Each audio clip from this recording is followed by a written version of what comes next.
Welcome back to Professional Wrestling Podcast with JPL Curry, chosen lawyer. We got a big episode, JP.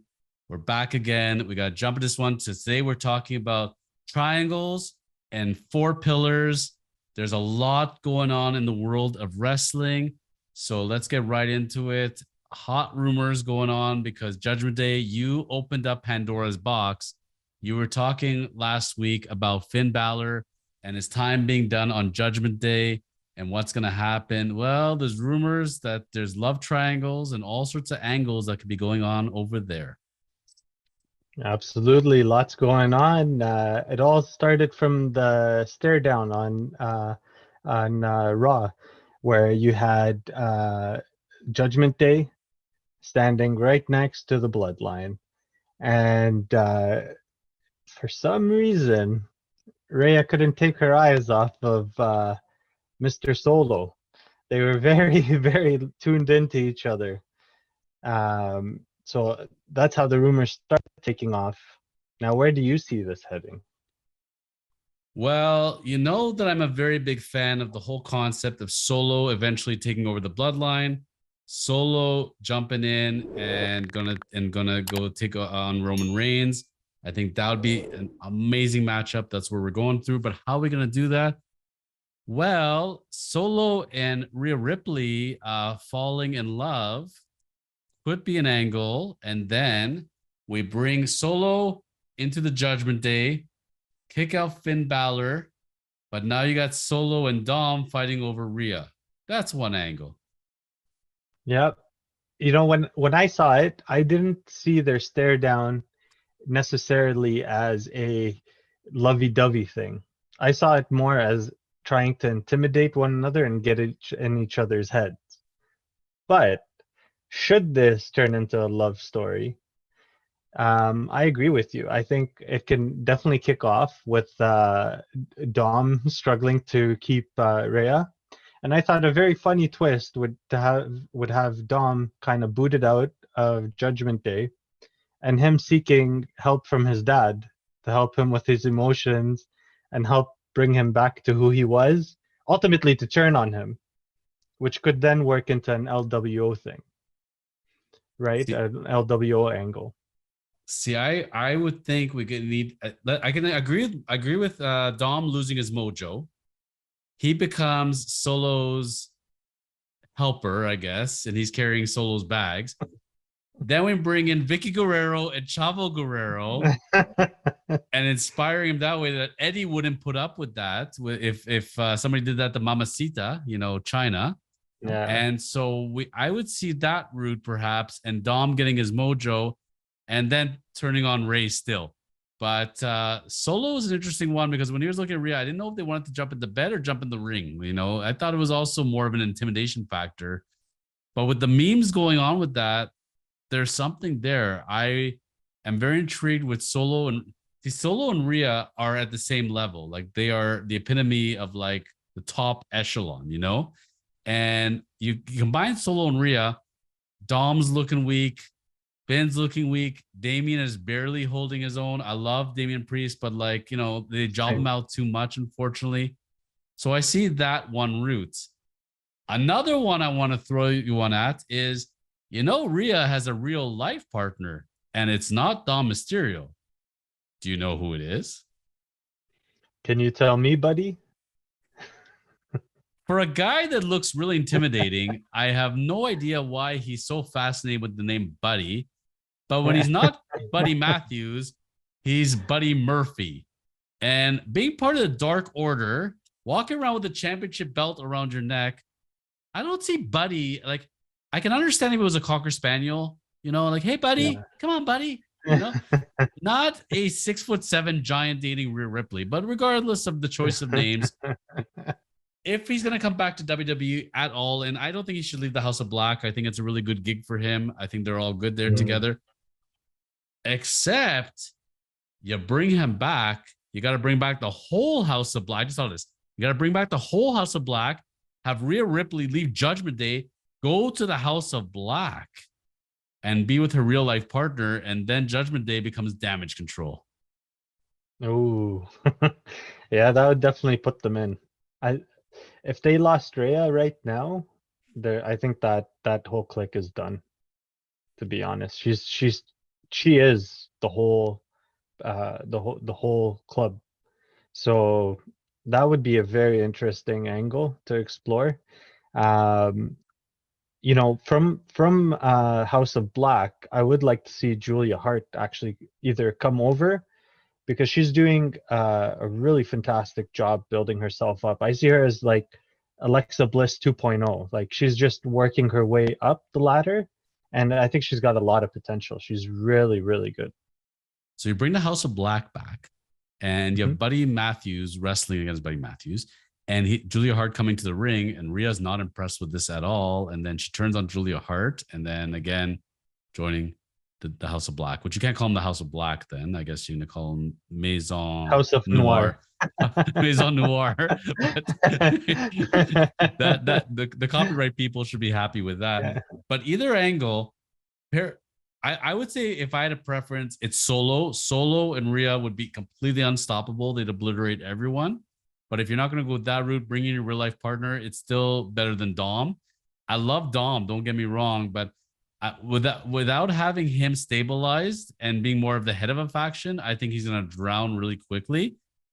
Unless the LWO turns on Ray, and then my boy Santos Escobar, who I love, have him mentor Dom.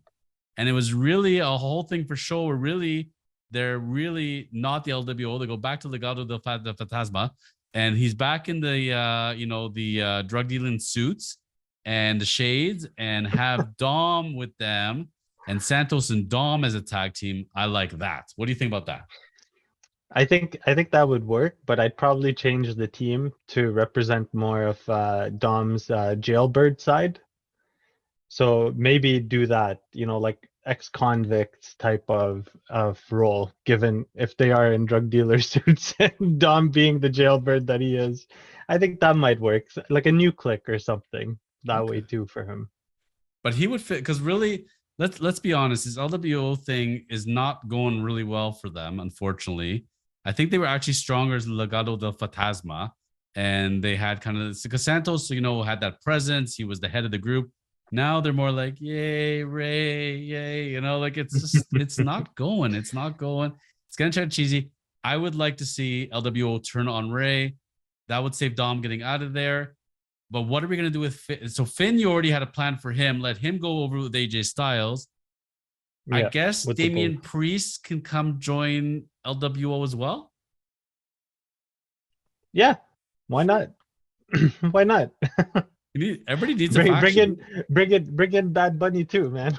Just load them all up, right? Like it's what are you thinking? I'm seeing an idea there. Oh, see now you're talking because I can see Bad Bunny feuding with Dom, Ray trying to interrupt the two, and Bad Bunny turning on Ray, and that'd be a great WrestleMania match next Mm. year. Because I would love to see heel Bad Bunny. I'm not a fan of face Bad Bunny, but heel Bad Bunny would be a lot of fun, actually. Yeah, absolutely. We'll get a taste of how dark he can be very soon. So that's pretty. We'll see what's gonna come out of it. In wrestling, if you don't have everybody turning on everybody, you don't have real wrestling here. So the key to wrestling is just the double crosses. Speaking of double crosses, we're getting out of love triangles. Let's move over to the four pillars because I'm getting really confused here, JP. So we got the four pillars, right? MJF, Hmm. Sammy Guevara, Darby Allin, Jungle Boy. Don't know who made them the four pillars, but MJF, I'm cool with. Guevara, I like Guevara. Don't get me wrong. I like his whole shtick. You notice how he's kind of like distancing himself from the Jericho Appreciation Society, and like I kind of want to stop jobbing for them. Like I want to be my own guy. So let's be part of the four pillars. Fine. Darby Allin, Sting 2.0, whatever you want to call him. The tortured soul. I'm okay with the whole Darby Allin shtick. I think it's awesome. Why Jungle Boy? What am I missing here? So I've been on board AEW from the start. I was telling everybody, you gotta watch AEW. It's pro wrestling's back. Because at that time, WWE was putting on some of like the lamest material I've seen in years, man. And I'm like, you gotta watch AEW. And those four, they were there from launch, right? Jungle Jack. I know he's not your favorite, I but just don't get it. he has it. I You don't see, get it's it. exciting. You'll get into it. You'll get into it when it's live. You just feel it. It's I good, saw it right? live. It's just And it kind of feels like Jurassic Park. I don't get it. but Jurassic Park was a hit. How many sequels did they have, right? If But Luke Jungle Jack, Perry, if Luke Perry is not his father, is he still a four pillar? yeah, he was Really? there from the start point. He so watching his matches. So when they were Jungle Express, he was doing a lot more in matches, and it was really entertaining. I used to wait. I couldn't wait till they come out personally, right? So he was putting out excellent moves. He was, sacrificing the body, making the necessary moves to help boost his brand up. He did that. Darby Allin, I don't think there's nothing that he hasn't fallen through or broken yet in AEW when it comes to objects in a match. He's used everything from like skateboards, he's gone, I think, through walls, he's gone through, you name it, barbed wire, all that jazz. He's been there from the start. MJF, come on. If he's not the best doing it right now, you know, I'm, kick me off the show. He's one of the best at it, He's better than you, and he and then knows it. 100%. I know it too, I know it. right? And then you got Sammy G. Like they've been there from the start. Sammy's been part of really big factions. The he's taken a step back in terms of how much effort that he puts into a match, but this past in this past month's Dynamites, he's been stepping it up a lot. Like he's taking risks again. He's doing, big moves again, and he's actually executing really well. So I love the whole angle, the four pillars of these homegrown talents that are 100% AEW products, the face of the brand coming up. And I love this storyline. I think it's great. And I think this is all a result of the whole CM Punk fiasco. That these young guys, because he got out of the way, these young guys were able to step up and they're putting on great matches. I tune in every Dynamite because I want to find out what's next for this four pillars. It's super exciting. I love the jokes that they make about one another. It's hilarious. Really cuts deep a lot of times. It's so funny because to Because it's me all that true. reminds Because it's me all so much. true. That's why. It's all true, but it's all like it's part of the attitude era that I loved so much, where you're not, just reading your lines and don't say this, don't call it a belt, right? And they're not so filtered, right? So they can go and have fun and take jabs. Like you think back of your favorite athletes in the day, like Stone Cold, Triple H, Michaels, Rock. They were throwing all types of things out there and really deep cutting words to one another, right?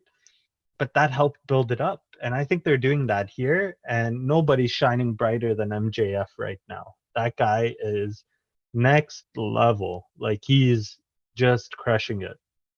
And he's pulling kind of Roman Reigns because he doesn't wrestle that often. He doesn't need to. They got so many people. Look, Hulk Hogan didn't wrestle that much when he was champion, if you think about it. And you only need him on the pay-per-views and the occasional big time TV matches. And it's fine. He comes out every week, he slams you. And they made a belt for him. They did the triple B. I don't see who's taking the belt off of him. Like, I don't see anyone. Like they're all gearing this up that at All or Nothing or whatever heck pay-per-view they're gonna go with here. And I think it's in Vegas, if I'm not mistaken. It's gonna be the four pillars match, and MJF is walking Yeah. out the champion. That's it, by hook or by crook. I know Sammy Guevara's on the payroll, so he's gonna help him up to a certain point, and then he's gonna turn on him for sure. But Yeah. MJF is walking out champion. I just think for MJF, like he needs. I like when he had Wardlow. I think he needs that giant bodyguard. I think almost would be a good look for him. Him coming out by himself, there's something missing. Like he's a good talker, but he needs a valet, He needs a manager that can talk just like him. It'll be fun. Or having a bodyguard like Diesel. There's just I agree with you that it's going well. It just by himself, something is a little off. I think he needs a little more oomph to it. Yeah, I haven't felt that for MJF. I've been loving what he's doing on the mics. I love, unveiling his own belt. I loved all that stuff. I think he's doing terrific. I think what he needs is somebody who can handle the mic as well as he can on his level, right? If that's what he needs, a good feud back and forth. Like I think that would help a lot in making it more interesting. I agree in the four pillars. MJF is easily the guy to walk out with the championship and put the belt on. He elevates it, he makes it relevant. I think if Jungle Jack got it, I don't think that would be very good for it. I can't see Darby with it unless he gets really propped up by Sting. I can't see him being, the guy. And Sammy, his problem is he's always under Jericho. So it's kind of hard to see him as the champion. Although it could make for a nice thing where Jericho turns on Sammy and fights him for the belt and wins. I loved the belt on Jericho. He was fantastic. Well, I mean, look, you have Hayter with the belt, where Dr. Britt was the champion. I didn't think Hayter would win the belt, and then they're going to turn on each other at some point. So I could see if Sammy won the belt, eventually it's going to like create a feud with Jericho, and he's going to be out of the Jericho Appreciation Society because then he's going to call his own faction the Guevara Appreciation Society. See, that would work. I guess where I'm going with it with MJF is I think he needs a faction. Everybody needs a faction in AEW. It's so weird if you're not part of a faction. And even Allin has Sting, but out of the other three pillars, if there's one guy I'm handing the belt, I think Allin has the best bet out of all of them. I think he's got the most pop with the crowd. He's got his shtick going, the tormented soul. That's the only other guy, but no, MJF's keeping the belt. No question about it. But I agree with you. I think the whole four pillars thing is great. I think it's good TV. I like the feud. I wouldn't have gone with the whole thing the way they did with Guevara, but you know what? It's making it interesting. So anything that makes good TV and I'm interested in, and I don't have to watch Jon Moxley bleed, I'm happy. That's my favorite part. You know what though? Like I'm loving what AEW is bringing to the table. I'm so happy that they're around because they made the WWE really pull up their socks and pull it in together. Because what they were putting out before was just awful, man. Like awful. But now since they've been feeling the heat. Coming back to part of why we're called professional wrestling podcast is because not only are we bros with Professional, but it is a wrestling podcast. It's not just WWE, it's AEW, it's Impact, New Japan. Nobody's safe when we talk about wrestling. And that's where JP, I would encourage the listeners who tune in every week, send in your questions, anything and everything on the world of wrestling, whether it's current wrestling, back in the heyday, 70s wrestling. We'll talk anything and everything wrestling on this podcast because we love it that much. So you never know. We're going to talk about future pay-per-views, rumors, or we're going to look back at past stars and past clicks and past groupies. You never know who we're going to be discussing here. So please, I tell people, send in your question as viewers. We'd love to hear from you, and you'll never know when your question is going to make it onto the air. Yeah, we can't wait. We love it. Bring it on, and we're happy to discuss it. Jean-Pierre El-Khoury, it was another pleasure, my friend. We finished off episode 3. We'll see you back next week on Professional Wrestling Podcast. Thank you, my friend, as always. Thank you, bro. We'll see you soon.